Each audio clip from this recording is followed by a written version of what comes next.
Next.js का चलो image optimisation देखते हैं क्योंकि ये बहुत इंटरेस्टिंग चीज़ है। Next.js हमें एक कंपोनेंट प्रोवाइड करता है जिसका नाम है इमेज, और ये इमेज कंपोनेंट क्या करता है, ये अपने HTML वाला जो इमेज टैग था ना उसे एक्सटेंड करता है। पर बस इतना ही नहीं करता, उसमें कुछ और चीज़ें भी ऐड करता है, जैसे कि साइज ऑप्टिमाइजेशन। ऑटोमेटिकली ये सर्व करता है करेक्ट साइज की इमेज आपके मॉडर्न इमेज फॉर्मेट्स को लेके, जैसे कि वेबपी वगैरह फॉर्मेट होता है ना, उसको लेके। इसी के साथ हमें विजुअल स्टेबिलिटी मिलती है। लेआउट शिफ्ट जो होते हैं ना कि यार इमेज प्रेजेंट नहीं है तो कुछ कंटेनर दिखेगा ही नहीं, इमेज आ जाएगी तो ये शिफ्ट कर जाएगा क्योंकि इमेज बड़ी होती है तो वो एक्सपैंड कर जाती है, फिर टेक्स्ट नीचे आ जाएगा या फिर जो भी कंटेंट है वो नीचे आ जाएगा, तो ये इसको प्रिवेंट करता है। ठीक है। Faster page loads, only loading images when they enter the viewport using native browser lazy loading with optional blur up placeholder। मतलब क्या कि जब भी इमेज दिखाने की ज़रूरत होगी तभी ये इमेज को दिखाएगा, तभी ये इमेज को लोड करेगा, बेवजह ईगरली सब कुछ लोड नहीं करता बैठेगा। और इसके साथ ये प्लेस होल्डर्स भी डालता है जो कि ब्लर प्लेस होल्डर्स होते हैं। तो जैसे आपने देखा होगा व्हाट्सएप पे इमेज डाउनलोड करने से पहले आपको थोड़ा सा ब्लर दिखता है, बस उसी तरह से ये करता है और फिर उसको ट्रांजिशन करके एक्चुअल इमेज हमें दिखाता है लोड होने के बाद में। Asset flexibility, resizing images on demand, even images stored on remote servers। इसका मतलब आपके पास बहुत सारी अलग अलग इमेजेस है कि यार वाइड स्क्रीन के लिए ये दिखाओ, लैपटॉप के लिए ये दिखाओ, आईपैड टैबलेट्स के लिए ये दिखाओ, मोबाइल के लिए ये दिखाओ, तो ये वो चीज़ें फ्लेक्सिबली मैनेज कर लेता है। इसको कहते हैं असेट फ्लेक्सिबिलिटी। ईजी यूज़ करना बहुत ज़्यादा ईजी है, आपको बस इंपोर्ट करना है और इस तरह से यूज़ करना है। लोकल इमेजेस के लिए it's like very easy, remote images के लिए थोड़ा सा प्रॉब्लम होता है जो कि हम देखेंगे। लोकल इमेजेस के लिए क्या कर सकते हैं, देखो इनका कन्वेंशन है कि पब्लिक में डाल दो, क्योंकि देखो इमेजेस पब्लिक होगी तो अवेलेबल रहेगी, तो आपको बस कॉल करना है इमेज को और that will be available to you. ठीक है। कैसे, आपको बस इस तरह से इमेज को लेना है जैसे कि मैंने यहाँ पे लिया है और यहाँ पे शो करना है। Width, height, blur data, URL, place holder, ये इनको अपने आप मिल जाता है, ये देने की ज़रूरत नहीं होती। ठीक है, थोड़ी अच्छी बात है ये, राइट। और ये क्यों लगता है इसको, ताकि ये कैलकुलेट कर पाए कि यार ये लेआउट शिफ्ट जो होता है ना इमेज का, जिसकी हमने अभी बात की, वो शिफ्ट ना हो, इसीलिए। ठीक है। और रिमोट इमेज के लिए थोड़ा सा अलग झमेला है कि यहाँ पे इन्होंने जो इमेज दे रखी है, एक सेकेंड हम एक देख लेते ये सच में इमेज अवेलेबल है क्या, या बस ऐसे ही दे रखी है। अच्छा, ये अवेलेबल नहीं, ठीक है। तो ये जो इमेज है इसके लिए ये रिमोट इमेज है, मतलब किसी सर्वर पे रह रही है इमेज। और इन इमेजेस के लिए हमें क्या करना पड़ता है, हमें विड्थ देनी पड़ती है, हाइट देनी पड़ती है, और अगर आपको ब्लर डेटा यूआरएल देना है तो वो भी देना पड़ता है, क्योंकि देखो इसे रिमोटली इमेज लानी है, मतलब ये खुद के सर्वर पे नहीं है, बाहर से कहीं से लानी है, तो इसको फिर इसकी हाइट और विड्थ के बारे में जानकारी नहीं होगी। जो लोकल इमेजेस है वो तो सेम फाइल सिस्टम में लाई करती है, इसलिए उसको पता है यार कि इसकी विड्थ ये है, हाइट ये है। पर रिमोट इमेजेस का कैसे पता चलेगा जब तक इमेज नहीं आएगी। तो इमेज आने तक वो कंटेनर हम एलोकेट करके रख सके, इसीलिए हमें विड्थ और हाइट देनी पड़ती है यहाँ पे। ठीक है। और जब आप ये यूज़ करोगे तो मतलब रिमोट इमेजेस यूज़ करोगे तो आपको एक और चीज़ करनी पड़ेगी, आपको नेक्स्ट के कॉन्फ़िग में डालना पड़ेगा कि आपका रिमोट पैटर्न क्या है अपने इमेजेस के लिए। मतलब देखो बाहर से जो इमेज आ रही है उनके लिए रिमोट पैटर्न क्या रखना है वो आपको स्पेसिफाई करना पड़ेगा। ये आपको लगेगा कि यार ये क्या झंझट है अलग, ये क्यों करना है, पर देखो अगर आप आपके इमेज को यहाँ पे या फिर आपके डोमेन को यहाँ पे स्पेसिफाई नहीं करोगे तो उससे इमेजेस लोड ही नहीं होंगी। मतलब कोई कुछ गलत चीज़ें आपके सर्वर पे लोड नहीं करवा सकता जब तक आपने उसका होस्ट नेम नहीं दिया। ठीक है। ये जो यहाँ पे इन्होंने दिया ये बहुत ज़्यादा स्ट्रिक्ट रूल्स है, हम बस यूआरएल भी दे सकते हैं और उससे भी काम हो जाता है, पर ये जो रूल इन्होंने दिए है अभी यहाँ पे ये बहुत ज़्यादा स्ट्रिक्ट है, तो हम ऐसे स्ट्रिक्ट रूल भी दे सकते हैं। ठीक है। तो हम एक काम करते हैं, अपनी इमेजेस देखते हैं कि कैसे हम डाल सकते हैं। तो एप्लीकेशन पे चलते हैं और मैं एक काम कर लेता हूँ, यहाँ पे करता हूँ npm run dev। ठीक है। अब मैं एक काम करने वाला हूँ जो कि है कि मैं इस रूट वाले पेज पे ही जाऊँगा यहाँ पे, और इन्होंने यहाँ पे इमेज यूज़ करी है पहले से, तो हमें यूज़ करने की ज़रूरत नहीं है, पर हम फिर भी ट्राई करके देखेंगे कि कैसे हम इमेजेस वगैरह यूज़ करते हैं। कन्वेंशन ये है कि हम अपनी इमेजेस डालें इस पब्लिक वाले फोल्डर में। ठीक है।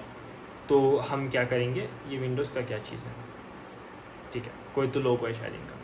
मैं एक काम करता हूँ, यहाँ पे जाता हूँ और यहाँ पे जाने के बाद कोई मेरी इमेज उठाता हूँ। ठीक है, ये वाली अच्छी है, यहाँ पे मैंने पब्लिक में डाल दी। ठीक है। मैं इसको कहूँगा om.png। ठीक है, ये इमेज ले ली। अब मुझे ये दिखानी है, मुझे कहाँ दिखानी है, ये मुझे दिखानी है ऐप के अंदर पेज में। तो मैं क्या करूँगा, मैं कॉल करूँगा इनके इमेज कंपोनेंट को। ठीक है। विड्थ और हाइट ये खुद से दे देगा क्योंकि ये क्या है, ये लोकल इमेज है। और मुझे क्या करना पड़ेगा, फिर मुझे इसको बोलना पड़ेगा कि यार ये जो इमेज है ये आप दिखा दो। मैं कैसे बोलूँगा इसे, बहुत ईजी है। सोर्स पे मैं दूंगा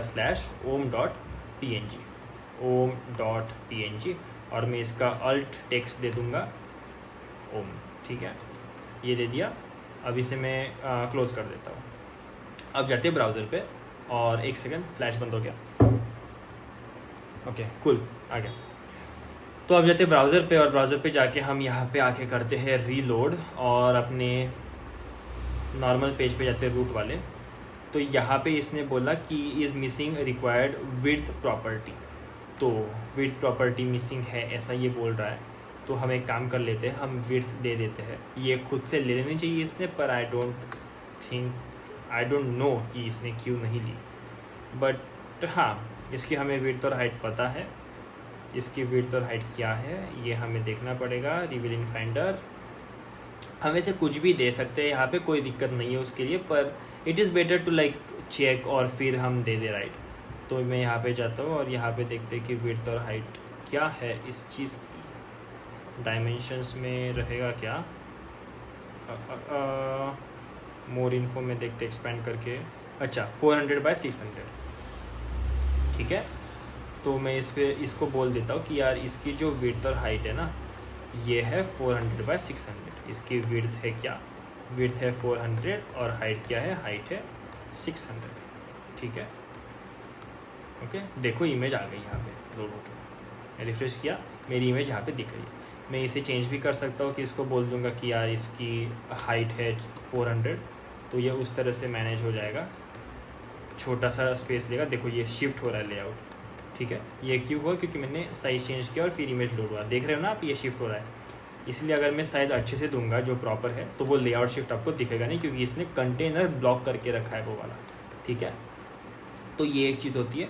ये हमने लोकली ले लिया और आप इस फाइल को और एक तरह से एक्सेस कर सकते हो अगर आपको नहीं पता तो। आपको बस करना है /om.png। तो जो भी आपके पब्लिक में होगा वो आप सीधा स्लैश और उस फाइल का नाम इस तरह से एक्सेस कर सकते हो। ठीक है, तो यहाँ पे आ गया अपना इमेज जो कि एकदम सही से काम कर रहा है। ऐसे लग रहा है कि मैं मर गया और मेरे श्रद्धांजलि वगैरह देने के लिए किसने लगाई है, पर ठीक है जो भी है। टाइप टू सीरी, ये क्या आ गया, ठीक है जो भी है कर लो एक्टिवेट। ओके, तो ये आ गया अपना। अब हम क्या करेंगे, अब हम रिमोट इमेज लोड करेंगे। रिमोट इमेज लोड करने के लिए रिमोट इमेज चाहिए रहेगी हमें, तो वो रिमोट इमेज हम जाके ढूंढ लेते हैं। अनस्प्लैश पे जाते हैं, अनस्प्लैश ही होता है ना वो, मेरे ख्याल से अनस्प्लैश ही होता है। ठीक है, हाँ तो ये इमेज अच्छी लग रही है, नाइस। कॉपी इमेज एड्रेस कर लिया मैंने और मैं क्या करूँगा, यहाँ पे आऊँगा कोड पे। यहाँ पे जाके मैं करूँगा इमेज दिखानी है मुझे। इमेज क्या दिखानी है, इमेज का सोर्स है देखो ये वाला, ठीक है। और इमेज का और दूंगा मैं रिमोट इमेज, और इसको विड्थ और हाइट देनी पड़ेगी अभी हमें, है ना। तो मैं इसको दूंगा विड्थ और इसको दूंगा यहाँ पे हाइट। विड्थ और हाइट यहाँ पे इन्होंने कुछ स्पेसिफाई करी है, स्पेसिफाई तो नहीं करी है, तो मतलब गड़बड़ हो जाएगी यहाँ पे अभी। तो हम एक काम करते हैं, यहाँ पे देखते हैं कि हमें मिलती है कि इसकी विड्थ और हाइट डायमेंशंस वगैरह कुछ। तो मेरे ख्याल से यहाँ पे तो कुछ मिल नहीं रहा, यहाँ पे भी वैसे कुछ दे नहीं रखा, तो ठीक है मतलब नहीं मिलेगा, हम फिगर आउट कर लेंगे, नॉट एन इशू। विड्थ दे देंगे इसकी हम 500 और हाइट दे देंगे इसकी हम 300 और देखते हैं क्या होता है। अब यहाँ पे आगे सबसे पहले तो ये बोल रहा है कि यार इनवैलिड सोर्स प्रॉप, आपने ये जो लिंक दे रखी है ना ये नेक्स्ट इमेज पे नहीं आएगी, क्योंकि होस्ट नेम images.unsplash.com ये कॉन्फ़िगर्ड नहीं है किसमें, next.config.js में। तो अच्छा इसने बोल दिया कि ये कॉन्फ़िगर नहीं है, तो मैं जाता हूँ next.config में, यहाँ पे जाके बोलता हूँ कि देखो भाई इमेजेस के लिए ना मैं आपको दूंगा रिमोट पैटर्न्स। और रिमोट पैटर्न्स क्या दूंगा, देखो मेरा प्रोटोकॉल है HTTPS। कैसे पता चला, क्योंकि HTTPS यहाँ पे मेरा डोमेन है ये इमेजेस अनस्प्लैश वाला, मेरा पोर्ट मेरे को पता नहीं है, आप खुद ही ढूंढ लो जो भी आएगा आपके DNS से, और पाथ नेम इस पर कुछ भी हो सकता है, जो भी है आपको बस दिखाना है, दैट्स इट।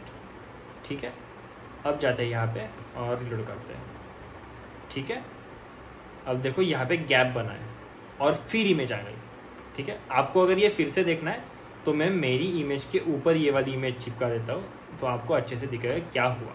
ठीक है, देखो अब नहीं हुआ, और ये लेआउट शिफ्ट अगेन हो रहा है क्योंकि इमेज की हाइट हमने अच्छे से नहीं दी। फिर से फ्लैश बंद हो गया, oh my God. Okay, height अच्छे से नहीं दी है सर, हाइट अच्छे से दे देते हैं 400। फिर भी लेआउट शिफ्ट इज़ हैपनिंग, 800 दे के देखते हैं। एक काम करते हैं ना, इसकी हाइट एक बार देख ही लेते हैं। Image height is 328.23। ओके, 328.23। अब लेआउट शिफ्ट नहीं हो रहा, कूल। अब हम एक काम करेंगे, इसको क्लोज करेंगे और हम जाएंगे लोकल होस्ट पे, तो देखना क्या होता है। देखो इमेज कैश्ड है क्या, अभी भी एम्प्टी कैश करके हम हार्ड रिफ्रेश करते ताकि आपको पता चले। ये कैश एम्प्टी हो गया, देखो स्पेस बना है यहाँ पे। ओके, यहाँ पे देखा स्पेस है, यहाँ पे भी स्पेस है, और वो स्पेस भर जाएगा जब इमेजेस आ जाएंगी। ठीक है, ये एकदम सही से हो गया। और हम अब एक काम करके देखते हैं कि हम ब्लर डेटा URL भी दे सकते हैं, जैसे कि हमने देखा था। तो हम एक काम करेंगे, ब्लर डेटा URL क्या देंगे, जो कि ये om.png वाली चीज़ थी ना ये, और यहाँ पे भी देंगे हम, बस देखते हैं ना, देखे होता क्या है। ठीक है, अब मैं फिर से करता हूँ empty cash and hard refresh, और हो जा भाई। मैं सर्वर बंद कर देता हूँ और फिर से स्टार्ट करता हूँ। ठीक है, अच्छा एक काम कर सकते हैं हम, इसके बजाय हम ये Next.js वाली चीज़ दे सकते हैं ब्लर डेटा URL में। क्यों? क्योंकि वो SVG है तो वो स्केल हो जाएगी। ओके, अब मैंने ये स्टार्ट कर लिया, अब देखो रिफ्रेश हुआ,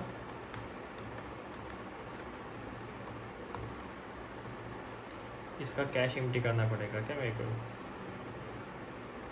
ठीक है, जो भी है, ये डेटा यहाँ से आ रहा है इमेज के लिए। ये सोर्स सेट बना लिया इसने कि 1x 2x वगैरह पे क्या क्या दिखाना है, कैसे कैसे दिखाना है, और इसी के साथ मेरी जो इमेज थी उस पर भी ये चीज़ें कर ली इसने, और डिकोडिंग असिंक किया है, इसका कलर ट्रांसपेरेंट किया है, नाइस, और ये इमेजेस जो भी है वो बना लिए। ठीक है, तो ये एकदम अच्छे से दिख रहा है। हमें ब्लर डेटा URL देखना था पर फॉर सम रीज़न वो आ नहीं रहा, पर वो जब आप देते हो तो आ जाता है। ये कैश हो रखी है ना इमेजेस, इसलिए इस पर कुछ दिक्कत हो रही है, पर हाँ वो आ जाएगा जब आप एक्चुअली उससे यूज़ करोगे। ठीक है, तो आई होप आपको समझ में आएगा कैसे ये चीज़ें की जाती है और कैसे ये काम करता है अपना Next.js का सारा चीज़। और आपको इस वीडियो से वैल्यू भी मिली होगी, तो अगर इस वीडियो से वैल्यू मिली है आपको तो वीडियो को लाइक करना बिल्कुल मत भूलना, अपने दोस्तों से शेयर कर देना, और चैनल को सब्सक्राइब करना बिल्कुल मत भूलना, क्योंकि हम बहुत ज़्यादा करीब 500 सब्सक्राइबर्स पे, अभी हम 228 पे हैं, जल्दी से हमें 500 हिट करना है। तो मिलते हैं अगले वीडियो में, तब तक के लिए थैंक यू, बाय बाय।